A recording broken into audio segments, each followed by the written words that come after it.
Hello student, welcome to smart classes with Cam. मैं Madhu. I hope so कि आप सभी अच्छे होंगे। तो आज हम डे 3 की बात करने वाले हैं, जिसमें हमारा टॉपिक सेम है, P block element. First day हमने पी ब्लॉक एलिमेंट्स में कौन कौन से ग्रुप आते हैं, ठीक है, 13A से लेकर के 18A तक के ग्रुप्स को डिस्कस किया था।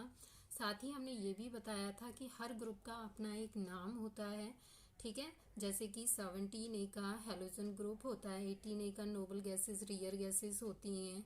ओके, इसी तरीके से हमने 17 का अलग नाम बताया था, 16 का अलग बताया था। और उसमें हमने मेटल्स कहाँ कहाँ प्रेजेंट हैं, नॉन मेटल्स, मेटलॉइड्स, सारी चीज़ें बताई थी। एक तरीके से अगर आप देखें तो पी ब्लॉक एलिमेंट जो है वो मोस्ट इम्पोर्टेंट आपका क्या है, ब्लॉक है, क्योंकि ये ही एक ऐसा ब्लॉक है आपका जिसके अंदर आपको मेटल भी मिलेगा, यानी धातु भी मिलेगी, आपको अधातु भी मिलेगी और उपधातु भी मिलेगी, ठीक है।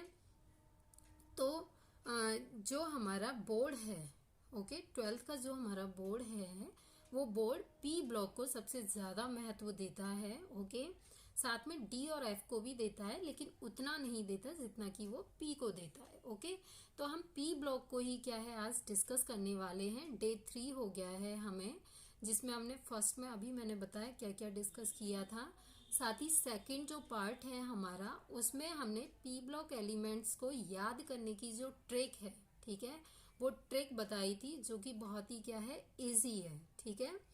अब हम डे 3 की बात करेंगे, ओके।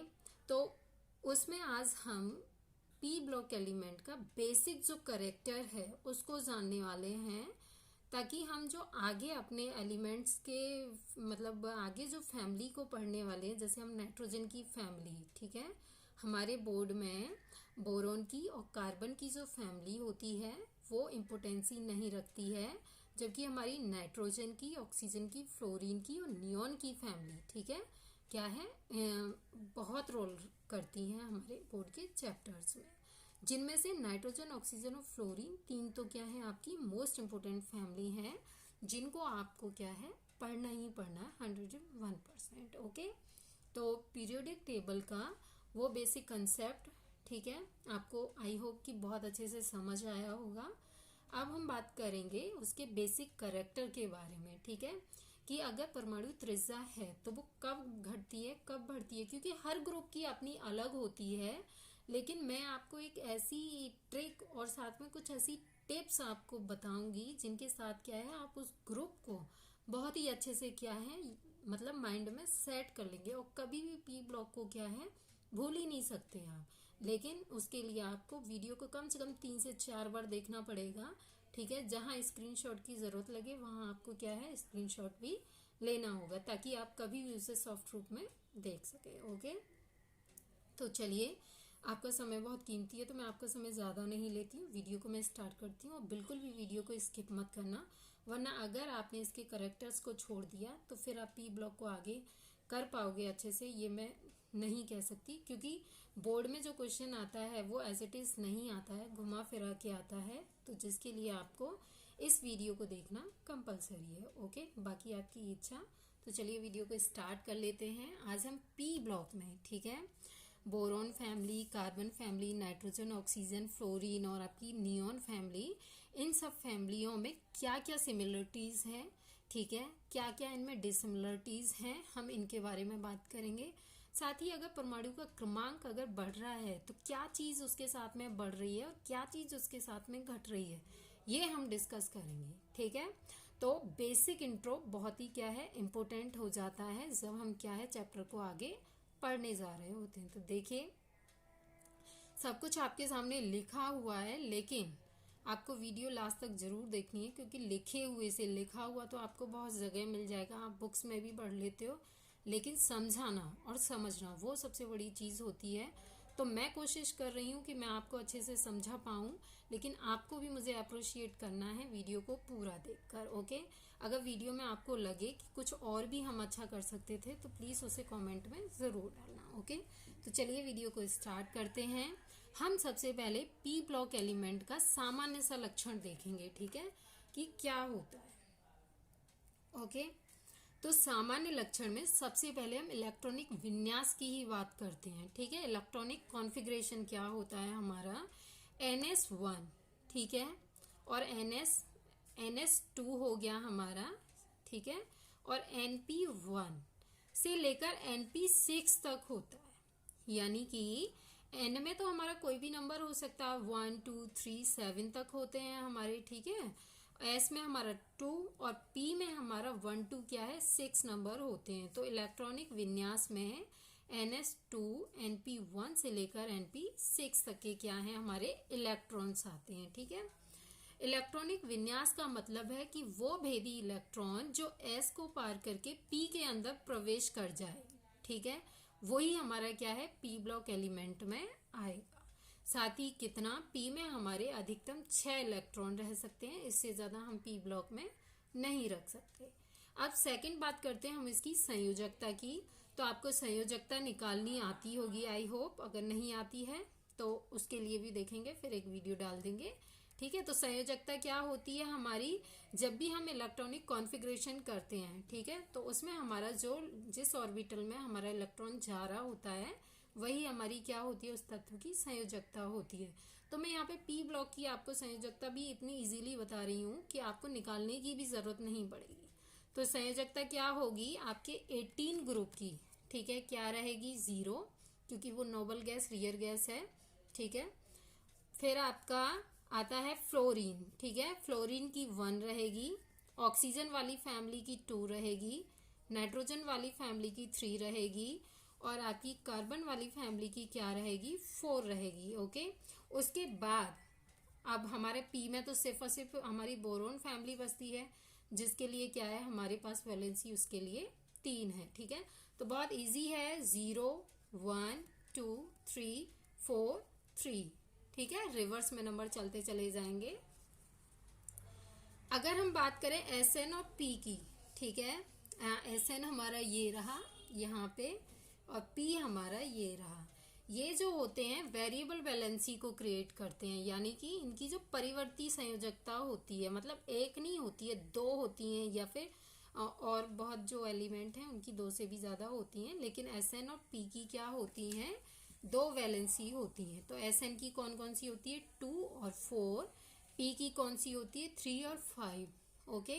तो ये वैलेंसी जब हम क्या करते हैं किसी भी चीज़ का, ठीक है, कोई भी एलिमेंट है हमारे पास, और जब हम वैलेंसी उसमें निकालेंगे तो हमें क्या है उसका अपने आप से शो हो जाती है कि हमको यहाँ पे 2 रखनी है या 4 रखनी है, वो हमारे उस कंपाउंड के ऊपर मतलब निर्भर कर जाती है, ठीक है। अब ऑक्सीकरण अवस्था वो भी बहुत सिंपल है। जो आपका 18 ग्रुप है उसकी रहेगी 0, ठीक है, बाकी सबकी माइनस करके चलती चली जाएगी, -1 -2 -3 और यहाँ पे +4, ठीक है। क्यों, क्योंकि ये सारी जो ग्रुप्स की फैमिलीज हैं, ठीक है, ज़्यादा से ज़्यादा +4 और -4 को इंडिकेट करती हैं। तो कार्बन एक ऐसी फैमिली है जिसमें क्या है +4 का इंडिकेशन आता है, और यहीं से क्या है आपका -4 का इंडिकेट भी शुरू हो जाता है। तो कार्बन पे प्लस और मतलब पॉजिटिव और नेगेटिव दोनों ही क्या है ऑक्सीडेशन होते हैं।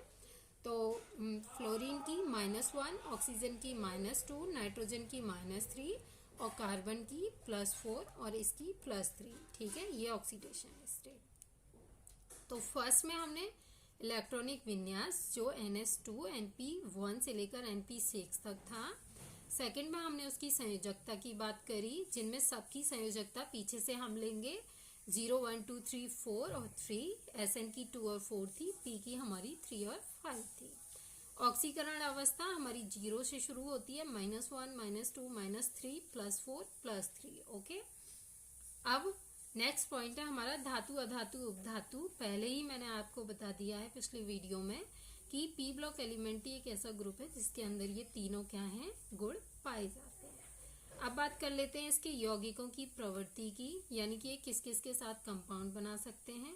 तो P ब्लॉक एलिमेंट बहुत ही सिंपल है, सह संयोजक यानी कि कोवलेंट बॉन्ड बनाता है आपका, लेकिन कुछ केसेस में क्या है ये कोऑर्डिनेट बॉन्ड भी बनाता है, उपसह संयोजक, ठीक है। जैसे कि वो N के केस में बनाता है NS3, ओके, दिस टाइप। सी के केस में CCl5 बना लेता है, सॉरी CCl4 बना लेता है, बी आपका BF3 बना लेता है। तो इस तरीके से क्या है, कोऑर्डिनेट कंपाउंड बनाते हैं कुछ ही, लेकिन बाकी सारे क्या हैं आपके कोवलेंट बॉन्ड बनाते हैं। ओके, तो ये पांचों पॉइंट क्लियर हैं। अब 2 पॉइंट और हम देखेंगे इसके। क्या है, परमाणु की त्रिज्या। ठीक है, परमाणु की त्रिज्या। आप सिर्फ इस एरो को देखिए। ठीक है, ये एक लाइन है और ये लाइन इंडिकेट करती है कि परमाणु की त्रिज्या बोरॉन की साइड, ठीक है, बहुत ही ध्यान से देखना है, परमाणु की त्रिज्या बोरॉन की साइड तो क्या होती है, अधिक होती है, लेकिन इधर नियॉन की साइड क्या होती है, वो कम हो जाती है। ओके, जो चीज एक साइड अधिक रहेगी वो चीज दूसरी साइड कम रहेगी, ये 100% श्योर है। ओके, तो परमाणु की त्रिज्या बोरॉन की क्या होती है, सबसे अधिक होती है, कार्बन की थोड़ी उससे कम, नाइट्रोजन की और उससे थोड़ी कम। तो इस तरीके से क्या है, घटती चली जाएगी। तो नियॉन वाली फैमिली की क्या होगी, सबसे कम हो जाएगी। ठीक है, वैसे नियॉन की तो होती ही नहीं है, क्योंकि हम उसे माने या ना माने वो एक बराबर है। तो हम यहाँ पे फ्लोरीन तक की बात कर लेते हैं इसकी। ठीक है, तो 7 की क्या होती है, वो सबसे कम हो जाएगी। अब बात करें हम आयनन विभव की। ठीक है, तो आयनन विभव क्या होता है, बोरॉन फैमिली की साइड सबसे कम होता है और फिर धीरे धीरे करके क्या है, वो बढ़ता चला जाता है। तो कार्बन में थोड़ा सा और बढ़ेगा, नाइट्रोजन में फिर थोड़ा सा और बढ़ेगा, ऑक्सीजन में उससे भी ज़्यादा बढ़ेगा, फ्लोरीन में क्या है वो और भी ज़्यादा बढ़ जाएगा, और नियॉन जो कि आपका 0 ग्रुप है उसमें क्या है, वो सबसे ज़्यादा बढ़ जाएगा। तो आयनन विभव बोरॉन फैमिली की साइड सबसे कम होता है और नियॉन फैमिली की साइड क्या होता है, सबसे ज़्यादा होता है। ओके, तो परमाणु त्रिज्या क्या होती है, इधर मतलब ज़्यादा होती है और नियॉन साइड कम होती है, और आयनन विभव क्या होता है, इसके अपोजिट होता है। ओके, अब हमारा अपचायक गुण, हम अपचायक गुण को क्या देखते हैं कि बोरॉन फैमिली की साइड ये भी अधिक होता है और नियॉन फैमिली की साइड ये भी क्या है, घटता है। तो नियॉन में भी हम नियॉन वाली को इस वाली में हम क्रॉस कर सकते हैं, इस वाली में हम रखेंगे। ठीक है, तो ये 7th तक की ही हम बात करेंगे अपचायक गुण के लिए और ऑक्सीकारक गुण के लिए। तो अपचायक गुण बोरॉन साइड अधिक होगा और जबकि आपका फ्लोरीन साइड कम होगा, घटता हुआ होगा, और ऑक्सीकारक का गुण इधर कम होगा जबकि फ्लोरीन की साइड क्या है, वो बढ़ा हुआ होगा। ओके, तो बहुत इजी है कि परमाणु की त्रिज्या और अपचायक गुण बोरॉन फैमिली की साइड क्या होते हैं, बढ़े हुए होते हैं, और इधर क्या होते हैं, कम, और अपचायक ऑक्सीकारक का गुण और आयनन विभव का इधर कम होते हैं और इधर क्या होते हैं, ज्यादा। ओके, तो ये बेसिक कैरेक्टर का मतलब लगभग कंप्लीट सा हो गया है। इसमें एक पॉइंट और, क्रियाशीलता।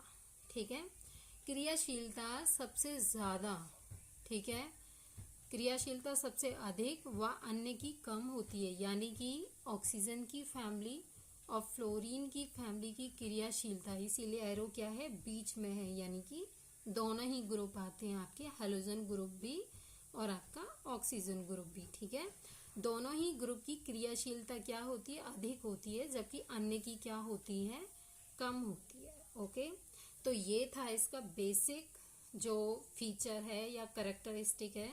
ठीक है, तो जनरल करेक्टरिस्टिक थे जिसमें हमने इलेक्ट्रॉनिक विन्यास, संयोजकता, ऑक्सीकरण अवस्था, इसकी प्रकृति कैसी होती है यौगिकों की, धातु अधातु धातु, और इनके ऑक्सीकारक अपचायक गुणों के बारे में पढ़ा था। तो वीडियो अगर अच्छी लगी हो तो प्लीज़ इसे लाइक करो, शेयर करो और सब्सक्राइब भी कर लो प्लीज़। और चैनल पर अगर नए हो, पहली बार विजिट कर रहे हो, तो नीचे दिए गए रेड कलर के बटन को सब्सक्राइब करो, बेल नोटिफिकेशन को भी ऑन करो। Okay, thanks for watching, bye.